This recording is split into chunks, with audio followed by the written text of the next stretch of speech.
Studiyamızın qonağı Milli Cəbhə Partiyasının sədr müavini siyasi şərhçi hörmətli Məhəmməd Əsədullahzadədir. Necə düşünürsünüz? Bu prosesdən sonra yaxın şərqdə yeni müharibə ocağı yarana bilərmi?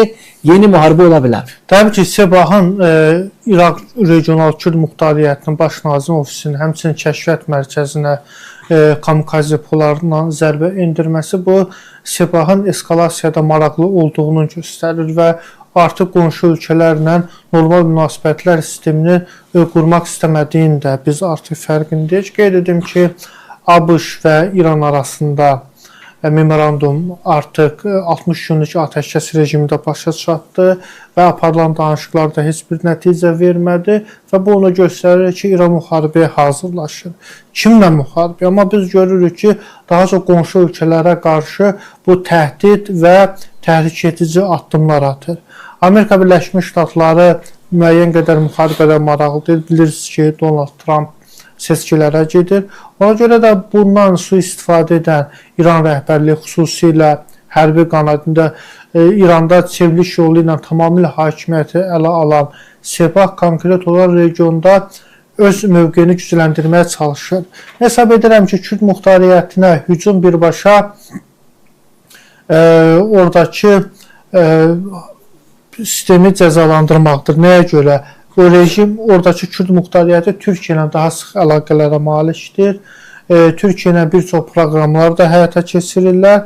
Mən düşünmürəm ki, burada İsrail amili var. Konkret olaraq bir növ Kürd muxtariyyətinə zərbə birbaşa Türkiyə ilə əlaqəlidir. Çünki Türkiyənin... Yəni, Türkiyə verilən mesajdır, Kürd muxtariyyətinə hücum. Çünki bilirsiniz, Kürdlər Amerikanın təhriki ilə İrana hücum etmədilər və o artıq proses də başa çatıb. Prosesin qaynar fazasında Kürdistan baş naziri və digərləri konkret olaraq bu əməliyyata getmədilər və indi atəşkəs dövründə geniş hərbi münaqişənin başa çatdığı dövrdə İran nə məqsədi var? Regional Kürd muxtariyyətinin baş nazirinin ofisinə zərbələr endirmək. Bir də mən düşünürəm ki, İraqdakı həşdi şabi qüvvələrlə də bağlıdır. Çünki bilirsiniz ki, İranın Sebahın Qüds qüvvələrinin komandanı, korpusu komandanı İsmail Qani bir müddət bundan əvvəl İraqda oldular.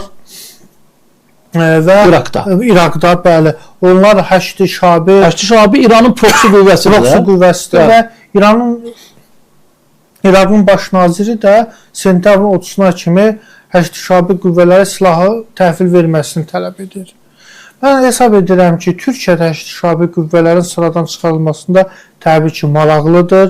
İraq hökumətdə və hətta regional Kürd muxtariyyəti də həşdi şabi qüvvələrin sıradan çıxarılması region üçün təhdiddir. Həşdi şabi də. Husilər kimi, əlbəttə ki, digər proksi qüvvələr, o da təhdiddir.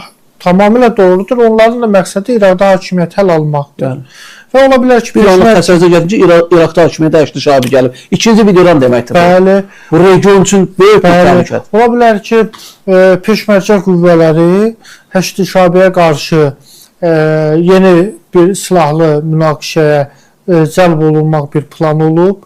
Kürd muxtariyyəti, İraq mərkəzi hökuməti və Türkiyədə görünür İraqda, İran rejimi də belə bir planın qarşısını almaq üçün, həşdi şabiyə qarşı Kürd peşmərcələrinin hücum əməliyyatlarını dayandırmaq üçün İraq baş nazirinin ofisinə, həmçinin kəşfiyyat mərkəzinə bu əməliyyatı həyata keçirib.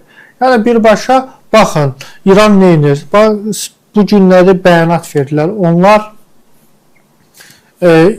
fars dili ailəsinə yaxın olan xalqlarla, etnik qruplarla münasibətləri bunlar yüksək səviyyə qaldırmaq və onlarla işləmək planı həyata keçirəcəklər. Necə Rusiya, rus dilli xalqların qorunması istiqamətində planı var, onun nəticəsində onlar Ukraynaya hücum etdilər. Baxın plana, bizim şimal və cənub qonşumuza. İndi də İran durub deyir ki, mən fars dilli ailəsinə yaxın xalqların hüquqların qorunması istiqamətində və mədəni kimliyi qorunması istiqamətində bir birlik yaradıram. Fikir verirsiniz, tamamilə regionda bunlar müxtəlif istiqamətlərdə eskalasiyada maraqlıdırlar. Bir tərəfdən digər ölkənin muxtariyyətin baş nazirinin ofisinə hücum edirlər, ərəb ölkələrinə hücumlar edirlər və bir tərəfdən Cənubi Qafqaza da görünür və fars dili məsələsinə girmək istəyirlər. Onların artıq Azərbaycanda məzhəbçilik və digər istiqamətlərdə planı fiyaskoya uğradığı üçün də bunlar deyir ki, fars dili mədəniyyətinin, fars dili ailəsinə mənsub olan... Cənubi Qafqazda fars dilində danışan var. Cənubi Qafqazda fars dilinə necə görəcəklər? Fars dilinə yaxın. Əlbəttə ki, bilirsiniz... Talışları nəzərdə tutursunuz? Tatlardır, bilirsiniz. Bilmirəm, Azərbaycanda etnik problemi qəti surətdə yoxdur. Heç olmayacaq da. Burada yaşayan millətlər Azərbaycanlıdır və biz öz kimliyimizi, öz birliyimizi həm 1-ci Qarabağ müharibəsində, həmçinin 2-ci Qarabağ müharibəsində göstərmişik. Fars dili ailəsinə çoxlu etnik qruplar daxildir, xalqlar daxildir. Mən ad çəkmək istəmirəm, amma onların heç vaxt Azərbaycan planı mümkün olmayacaq İranın. Yəni, deməyim ondan ibarətdir ki, İran rejimi artıq konkret olaraq qonşu ölkələrə qarşı müxtəlif istiqamətlərdə hibrid və digər sahələrdə hücumlar etməyə başlayır. Və bunlar heç bir qonşu ölkələrlə normal münasibətlər sistemi qurmağa çalışmır.